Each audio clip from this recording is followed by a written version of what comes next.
Cette émission est un programme d'enseignement destiné aux jeunes scolarisés. Pour leur permettre d'en profiter pleinement, chers parents, merci de tenir éloignés des éléments de distraction, téléphone, télécommande et autres. Il est également recommandé de mettre l'élève dans des conditions propices à l'apprentissage.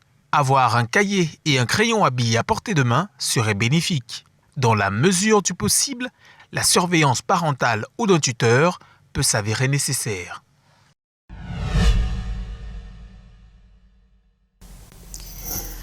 Bonjour chers apprenants, je suis Madame Evina Mélanie. Nous travaillons aujourd'hui avec les élèves de Terminale A pour une leçon de littérature. Vous avez compris, c'est le français aujourd'hui. Nous ferons donc pour cette séance une lecture méthodique sur l'œuvre au programme Ngum Adjemea ou La foi inébranlable de Rudolf Douala Mangabel. Nous sommes à l'acte 1, scène première. Alors, commençons par donner les références du texte que nous allons exploiter. Vous pouvez déjà recourir à vos œuvres. Vous allez prendre le tout premier texte à partir de la veille aux environs de minuit jusqu'à dès qu'il se retire, des phénomènes étranges se produisent autour de Douala Manga. Nous sommes donc à l'acte 1, scène première. Première activité pour notre lecture, nous allons commencer par observer notre texte. Notre texte, lorsque nous l'observons, nous constatons qu'il y a un mélange de caractères d'écriture. Nous notons le gras, la majuscule, les italiques et même des expressions, des mots et des phrases entre parenthèses. On peut déjà formuler comme hypothèse que nous avons affaire dans cet extrait à un texte théâtral. S'il s'agit vraiment d'un texte théâtral, quel serait le sous-genre auquel appartient ce texte? Bien. Nous allons donc commencer par la lecture du texte lui-même. Allons interroger notre texte pour qu'il nous parle davantage. Bien. Vous prenez vos œuvres à la maison. La veille, aux environs de minuit, Nguma Mbappé, Mukuru Damikano, les chefs et quelques notables de Bonando conduisent Douala Manga au caveau royal où sont enterrés son père et son grand-père. Arrivés sur les lieux, ils se déchaussent. Kumambapé débouche une bouteille de liqueur, gin, et verse une partie du contenu autour des tombes. Il fait tinter une clochette 3 fois. Après un laps de temps, il fait signe à toute l'escorte d'entrer. Kumambapé prend la parole. Ô roi, qui nous avait guidés depuis les temps immémoriaux jusqu'à nos jours, Ewalambebi, Moulobe, Ewale, Masema Moulobe, Njoa Masse, Makongo Manjo, Dola Makongo, Bele Bado, Beba Bele, Loba Bebe, Ndumba Lobe, Mangandumbe. Ô aïeux de notre sang, Présando, Ndumbando, Sambando, Ngundando, Epeando, Epesando, Belobando. Grâce vous soit rendue de nous avoir autorisés à accéder en ces lieux sacrés. Grâce vous soit rendue de votre présence parmi nous. Grâce vous soit rendue de conférer à notre cérémonie sa pleine signification. Voici, au milieu de vous, celui qui, à partir de demain, sera notre nouveau King Bell. Son nom est Douala Manga.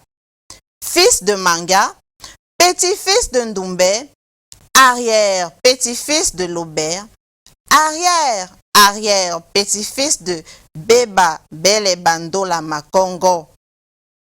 Lorsque vous nous avez fait part de votre désir de le voir occuper le trône royal des Bonando, trône resté vacant depuis le départ de notre Père pour l'au-delà, vous avez approuvé notre choix sans restriction et sans réserve. Ainsi, nous avons respecté la sacro-sainte règle qui régit dans notre clan et qui doit être appliquée jusqu'à la fin des temps, à savoir Moto, Théo, Epo, Lao. Oh aïeux, bénissez Douala Manga. Donnez-lui la sagesse de commander ce peuple. Inondez-le de toute votre puissance, qu'il soit apte à communiquer avec vous, à participer au monde invisible des dominations, des puissances, des hauteurs, des profondeurs. Donnez-lui le pouvoir d'assujettir toutes les forces du mal. Il couvre Douala Manga de la tête aux pieds avec un drap blanc. Nous nous retirons pour vous laisser opérer en toute quiétude. Faites de notre nouveau roi un être exceptionnel, un lutteur infatigable et indomptable, qu'il soit victorieux sur tout et en tout. Quand vous aurez terminé, faites-nous le savoir par le procédé habituel. Dès qu'il se retire, des phénomènes étranges se produisent autour de Douala Manga. Bien, voilà le texte que nous devons exploiter aujourd'hui pour arriver à définir le cadre spatio-temporel dans lequel évoluent les personnages de cette œuvre. Alors, après observation et lecture du texte, nous passons sans tarder au choix des entrées. Vous avez constaté avec nous, après la lecture, les entrées sont multiples. Cependant, il faut être sélectif pour pouvoir choisir celles-là qui sont les plus porteuses. Alors, à quelle entrée allons-nous nous intéresser aujourd'hui? Nous allons étudier l'énonciation, non pas dans son ensemble, mais nous nous intéresserons à l'émetteur, au récepteur, au temps et lieu de l'énonciation, ainsi qu'au référent. Nous allons également interroger l'onomastique et enfin les figures de style. Bien. Si vous avez noté avec moi les différentes entrées que nous exploiterons, il nous reste maintenant à les analyser. Commençons par l'énonciation. Le premier élément de l'énonciation que nous allons essayer de découvrir, c'est l'émetteur qui parle dans cet extrait. Alors, notre émetteur, on va l'identifier à partir de plusieurs indices. Nous commençons par les en-têtes de réplique. Nous n'avons qu'une seule en-tête de réplique dans notre texte. Vous voyez apparaître en gras Koumambape dans le texte. Koumambape qui est le nom de celui qui parle. On note aussi les marques grammaticales de la première personne, dont le pronom personnel nous. Il a 6 occurrences.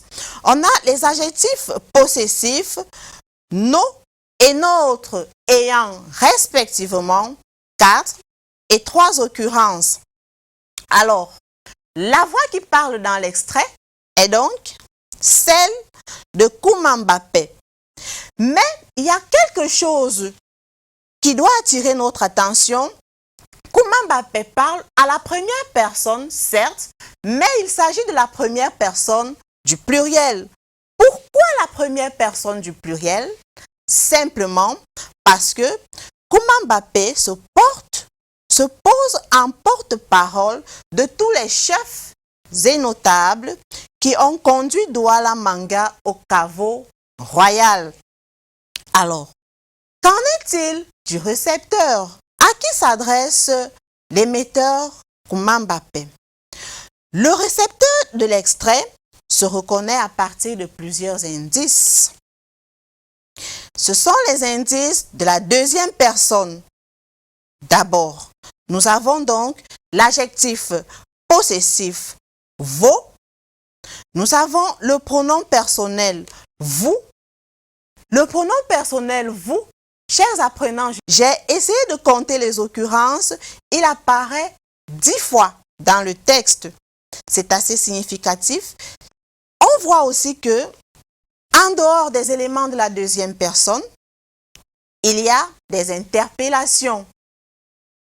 Ce vous renvoie à qui? Dans les interpellations, on lira « Ô aïeux »,« Ô roi ».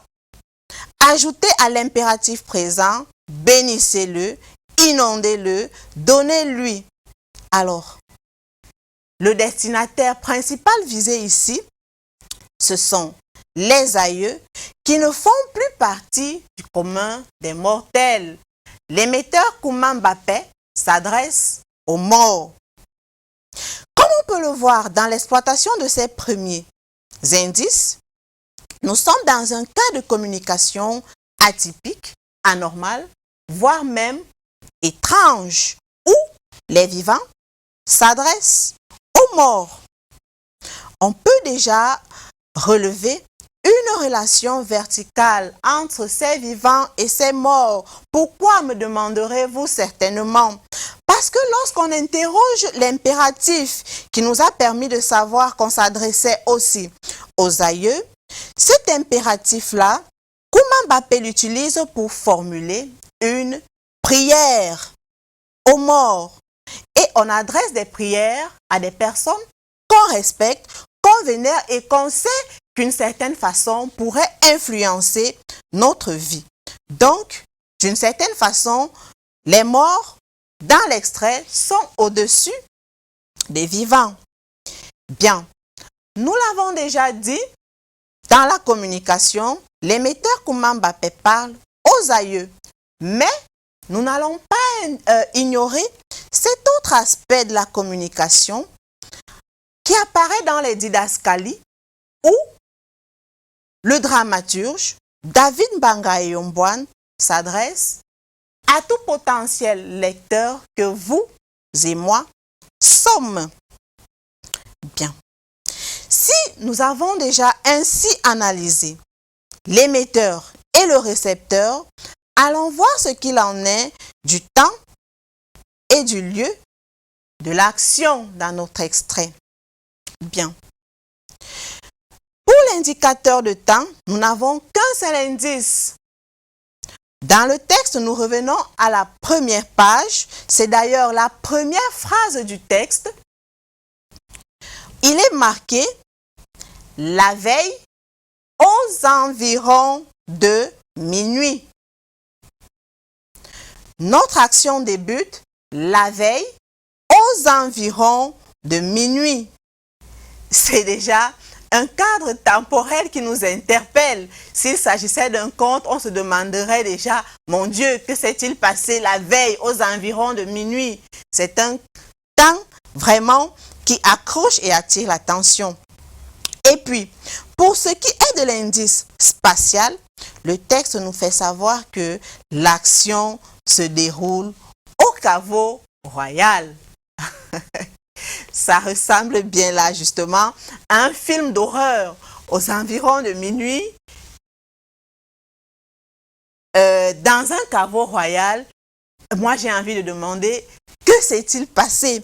Justement, le cadre, ces deux éléments font déjà pressentir que le sujet qui sera abordé dans la pièce ne relève pas de l'ordinaire. Cela présage des faits surnaturels qui devraient s'en suivre. Notre cadre élucidé, interrogeons à présent le référent. Pour ce qui est du référent, nous relevons, pour le déterminer, quelques termes et expressions. Nous avons dans le texte nouveau King Bell, nouveau roi, Douala Manga. Ces expressions qui sont reprises plusieurs fois dans le texte par des substituts grammaticaux tels que les pronoms personnels lui, le, il. Alors, le référent, c'est donc Douala Manga Bell. C'est de lui dont on parle dans le texte. Ce référent, il sera dit situationnel. Pourquoi? Simplement, lorsqu'on l'associe à ce présentatif, voici, on va revenir dans le texte pour voir la phrase soulignée. Dans le texte, nous y sommes. Voici au milieu de vous celui qui, à partir de demain, sera notre nouveau King Bell. Alors, ce présentatif voici nous permet de savoir que le référent dont on parle se trouve au moment de l'énonciation, au lieu où on l'évoque. Voilà pourquoi nous avons dit qu'il s'agit d'un référent situationnel. Alors, si on peut résumer la partie énonciation, on comprend que nous sommes dans une situation d'énonciation atypique où on parle de Douala Manga Bell qui est le référent principal. Alors, chers apprenants, l'analyse de notre première entrée, à savoir l'énonciation, nous a permis de savoir que nous avons affaire dans cet extrait à des personnages atypiques, les aïeux, les dieux, le roi. Nous avons affaire à un cadre atypique également, le caveau royal. Nous avons affaire également à un temps qui en dit long, minuit. Terminé ainsi l'analyse de l'énonciation, nous revenons juste après la pause pour la deuxième entrée, l'onomastique.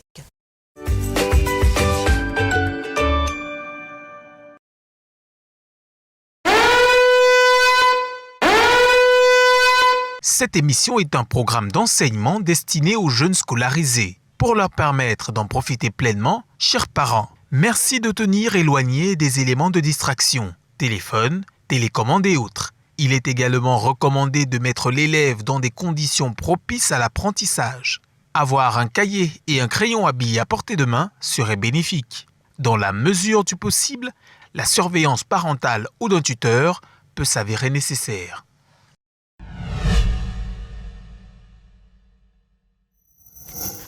Bon retour, chers élèves. Nous sommes toujours à la maison suivant notre lecture méthodique sur l'œuvre de David Mbanga Eyombwane.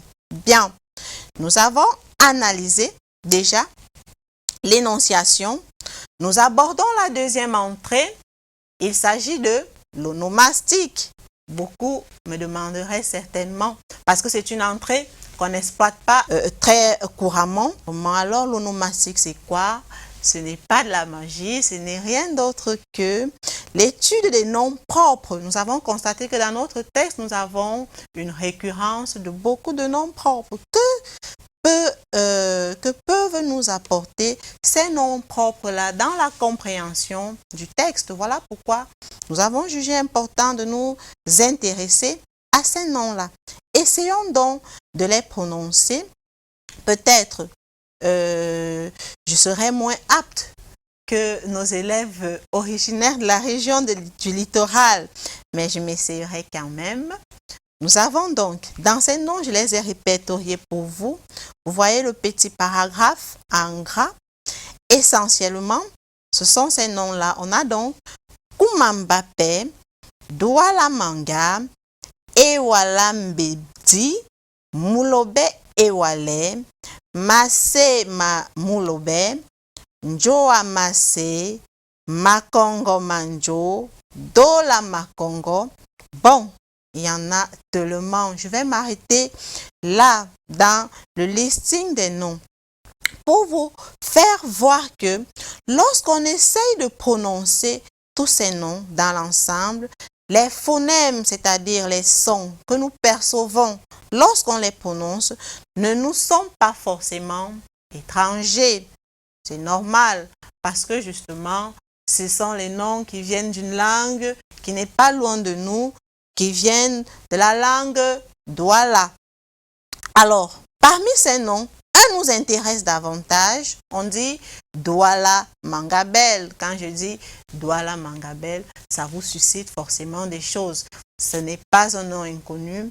En histoire, vous en avez parlé longuement depuis l'école primaire d'ailleurs. Alors, Douala Mangabel précisément nous rappelle donc notre héros national, cette figure emblématique de patriotisme et de loyauté.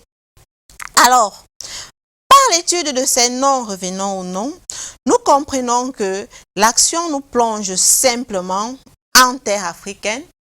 L'action porte sur l'histoire de notre cher et beau pays. Alors, tout ce que nous allons découvrir là, justement, ferait partie de nos racines. Revisitons donc ensemble avec l'œuvre une bonne partie de notre histoire qui, justement, révèle aussi notre identité.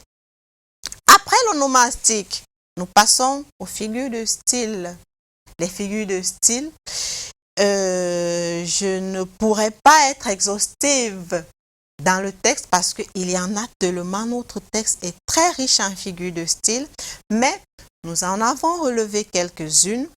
La première, on a la reprise anaphorique. Nous pourrons peut-être revenir au texte pour voir cette reprise anaphorique-là qui revient plusieurs fois. Au tout début du texte, on lit dès que Koumambapé prend la parole. Dans le deuxième extrait, « Grâce vous soit rendue de nous avoir autorisés à accéder à ces lieux sacrés. » Il y a un point. La suite, « Grâce vous soit rendue de votre présence parmi nous. » Grâce vous soit rendue de conférer à notre cérémonie sa pleine signification. C'est Koumambapé qui parle. Voilà trois phrases successives qui commencent justement par la même expression. Grâce vous soit rendue. Ce n'est pas un effet de hasard. En fait, c'est une mise en relief qui est l'expression de tout l'hommage rendu aux défunts du caveau royal par les chefs et notables qui y ont conduit Rudolf Douala Mangabel. Ensuite, nous avons une deuxième figure que j'ai relevée pour vous. C'est vrai que j'aurais aimé que vous le fassiez, mais la circonstance ne s'y prête pas.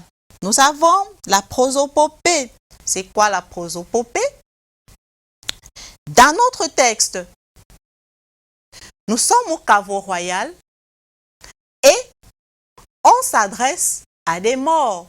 Ça veut dire qu'on prête la faculté d'audition aux morts qui écoutent tout le discours de Koumambapé, qui vient requérir auprès d'eux bien de choses, qui vient leur adresser des prières, qui vient leur demander des choses. Et les morts semblent bien lui rendre en, justement, à la fin du texte, en faisant manifester des choses étranges autour de Douala Manga. Alors, on prête des actions aux morts, on les fait intervenir dans notre extrait. C'est pour ça qu'on parle de prosopopée. Pourquoi cette prosopopée? Quelle est l'interprétation qu'elle apporte? Quel est le plus que cette prosopopée apporte dans notre texte? On voit qu'il y a une communion parfaite entre les morts et les vivants. Les morts et les vivants s'associent pour élever le nouveau King Bell. Certainement, il deviendrait un roi extraordinaire. La suite nous le dira forcément. Bien. Par la suite, nous avons une autre figure de style, l'euphémisme. si j'étais avec vous en classe, j'aurais demandé que vous me rappeliez quand même ce que c'est que l'euphémisme. L'euphémisme n'est rien d'autre, n'est-ce pas, que cette figure de style qui consiste à remplacer des expressions, des termes choquants, tristes, par d'autres qui sont un peu plus adoucissants. Alors, notre euphémisme, il intervient à quel niveau? On va dire départ pour l'au-delà. On parle du départ pour l'au-delà ici pour ne pas dire la mort du père de Douala Manga. Naturellement, on comprend que mort est un peu plus choquant, est un peu plus brut que départ pour l'au-delà. Pourquoi utiliser cet euphémisme ici? Cet euphémisme pourrait vouloir dire que celui dont on parle aurait effectué un simple déplacement. Peut-être ne serait-il pas mort.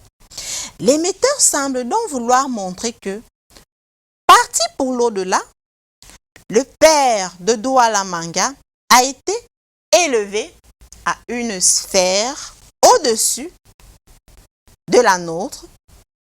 Il a donc désormais les capacités bien au-dessus de tout mortel. Plus intéressant encore, cet euphémisme nous permet de comprendre la représentation que ce peuple se fait de la mort. Pour certains, la mort c'est la fin, mais pour ce peuple, la mort n'est pas la fin, mais plutôt une sorte d'élévation. Ça me permet déjà d'embrayer sur quelque chose qui arrive dans l'œuvre. À un moment, on se demande, lorsque le héros choisit de mourir, est-ce une démission? Est-ce qu'il est encore vraiment héros? On voit ici que la mort, pour ce peuple, dans l'œuvre, n'est pas une fin, mais une élévation. Poursuivons avec l'analyse des figures de style. Nous avons une autre figure, l'accumulation. L'accumulation, on a donc dans l'extrait « Bénissez Douala Manga, donnez-lui la sagesse de commander ce peuple, inondez-le de toute votre puissance, qu'il soit apte à communiquer avec vous, à participer au monde invisible des dominations, des puissances, des hauteurs, des profondeurs. Donnez-lui le pouvoir d'assujettir toutes les forces du mal. » Qu'est-ce qui est accumulé ici? On a d'abord ces verbes à l'impératif présent, n'est-ce pas, qui permettent de montrer ce qu'on voudrait prendre auprès des ancêtres pour remettre à Douala Manga. On énumère donc dans cette accumulation l'objet de la requête des notables auprès des défunts. Que veulent-ils? En effet, à l'occasion de son intronisation, le peuple voudrait une transformation complète de Douala Manga pour qu'il soit à même de le diriger. On commence donc à comprendre pourquoi le cadre spatio-temporel dont on parlait tout à l'heure au début, n'est-ce pas, est extraordinaire. On voudrait faire sur Douala Manga des choses extraordinaires. Il fallait donc se rendre dans un cadre extraordinaire à un moment extraordinaire. Ainsi, toutes les forces, toutes les puissances que confèrent les morts au nouveau King Bell ont pour objectif de l'élever au rang des divinités. Douala Manga, sorti de ce caveau, ne sera plus un homme comme tous les autres. Parce que il aura le pouvoir, que dit-on dans l'extrait? Suivez bien, il aura le pouvoir de participer au monde invisible des dominations, des puissances, des hauteurs, des profondeurs. On sait que tout homme normal ne peut pas le faire. Ça, ce sont des pouvoirs que seuls les dieux sont capables de déployer. Nous poursuivons toujours dans l'analyse, espérant que vous suivez très bien, aussi avec votre œuvre à côté pour pouvoir justement apprendre à tirer, apprendre à déceler ces outils de langue qui construisent le sens du texte. Nous avons une gradation ascendante.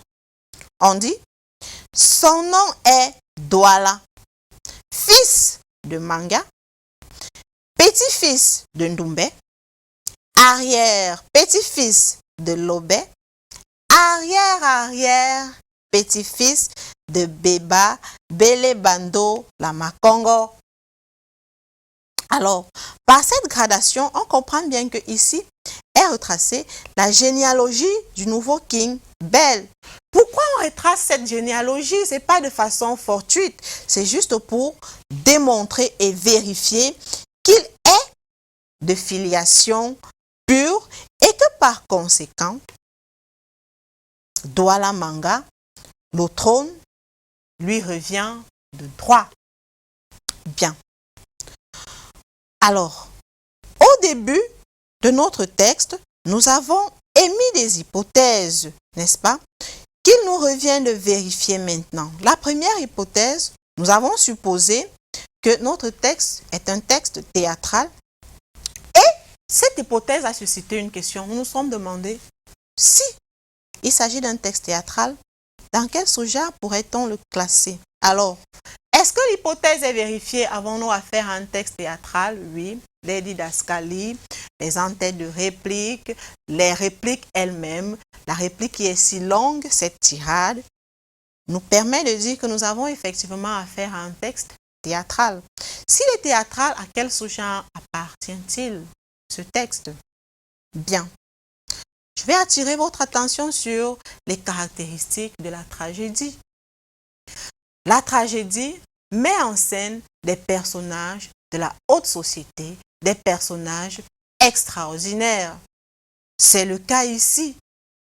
Les personnages dans ce texte, ce sont les aïeux, ce sont les morts, ce sont les notables, ce sont les rois. On a déjà les premiers signes de la tragédie classique. Est-ce que ces signes seront complétés dans la suite de nos lectures méthodiques pour que nous confirmions qu'il s'agit vraiment de la tragédie classique? Nous le verrons bien. Deuxième hypothèse, cette tirade est un faux dialogue qui permet à l'émetteur d'exposer ses sentiments, son fort intérieur. Oui, il faut le dire, dans les faux dialogues, le faux dialogue justement, c'est cette communication dans laquelle un émetteur parle à un récepteur qui est là et le récepteur ne fait qu'écouter mais ne réplique jamais. C'est le cas ici justement dans notre extrait où du début à la fin, Kouma Mbappé parle aux aïeux, il leur demande des choses, il leur dit des choses, mais les aïeux, eux, ne répondent pas verbalement, ils ne répliquent pas. C'est donc un faux dialogue, mais est-ce que ce faux dialogue-là nous permet de rentrer dans le fort intérieur de Kouma Mbappé? Que non. Le faux dialogue nous permet juste d'exposer le cadre dans lequel va évoluer l'action présentée dans l'œuvre que nous sommes en train d'étudier. Le faux dialogue nous permet de déterminer l'espace, le temps, les personnages et le thème même, parce que nous avons déterminé le référent. On parle de Douala Manga et de son intronisation. Nous avons donc affaire à un des rituels de l'intronisation de Rudolf Douala Manga Bell. Bien. Si nous avons ainsi analysé ces quelques entrées, mais je voudrais préciser qu'il y en a énormément. C'est le temps qui nous est imparti qui nous permet de nous arrêter là. Analyser ces entrées-là, vous pouvez en chercher encore dans le même extrait. Il y en a encore. Nous allons embrayer avec la synthèse. Il faut bien qu'on retienne quelque chose de l'étude globale de notre texte. Souvenez-vous, au début, nous avons formulé l'objectif pédagogique qui était justement d'analyser les outils de langue pour être capable de définir le cadre spatio-temporel dans lequel évoluent les personnages. Bien. En guise de synthèse donc, qu'est-ce qu'on retient dans notre synthèse? Ce texte est un extrait de l'exposition de la pièce Ngoum Ajamea ou la foi inébranlable de Rudolf Douala Mangabel, de David Mbanga et Yombouane.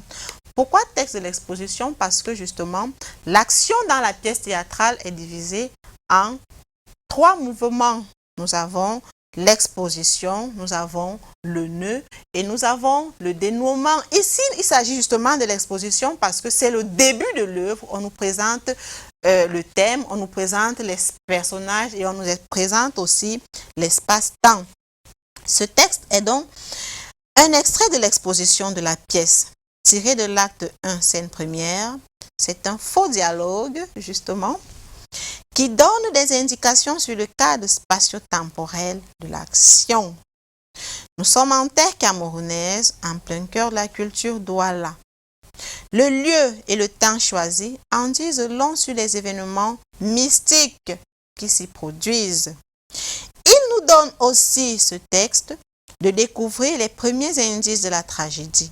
Ce sont des personnages illustres du rang royal et de la divinité. Le thème également apparaît progressivement. Il s'agit de l'intronisation de Rudolf Douala Mangabel qui subit un des multiples rituels irrélatifs. Ce rituel, au bout duquel le nouveau King Bell est totalement transformé parce que désormais dépositaire de pouvoir surnaturel et surhumain. L'intérêt dramatique qui s'en dégage donne à se demander ce qu'il adviendrait de ce nouveau, entre guillemets, demi-dieu, de ce nouveau demi-dieu, une fois sur le trône. C'est ce que nous découvrirons certainement avec la suite de nos autres lectures méthodiques.